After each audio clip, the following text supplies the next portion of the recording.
eh, ada partai lama yang merasa terganggu dengan kehadiran Partai Umat.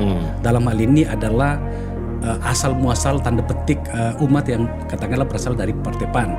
Karena kan para pendiri umat itu adalah orang-orang dari Partai PAN yang kemudian mendapatkan penguatan dan atau mendapatkan restu tanda kurung dari KPU. Menjadi tidak enak kan? Gelora ini diloloskan karena nanti untuk ngembosi PKS. PKN diloloskan untuk ngembosi Demokrat. Bagi saya ini sebuah media yang terkemuka, kemudian dihormati dan dipercaya oleh orang. Saya mikir, aduh kok ngarang bebas begini.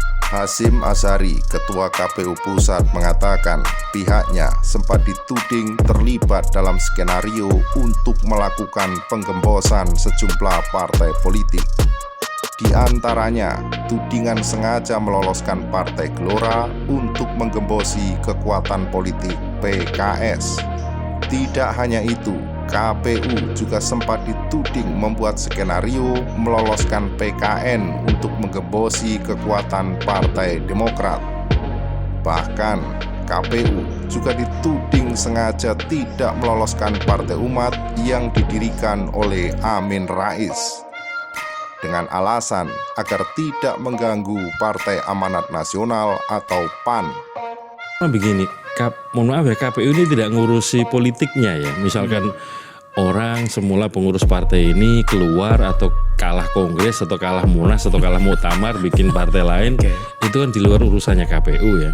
Bahwa kemudian bikin partai, kemudian mau daftar sebagai peserta pemilu, prosedurnya harus berbadan hukum di Kemenkumham.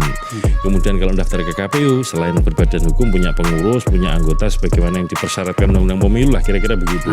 Tapi ngurusi administrasinya itu aja. Ada media yang terkemuka sampai menyebut Senin yang lalu itu, menyebut ini desainnya KPU, partai ini didukung karena nanti ini akan digunakan untuk menggembosi partai ini. Nah itu dia. Partai ini dibikin. Tampilin coba dari salah satu link berita dari Detik itu loh.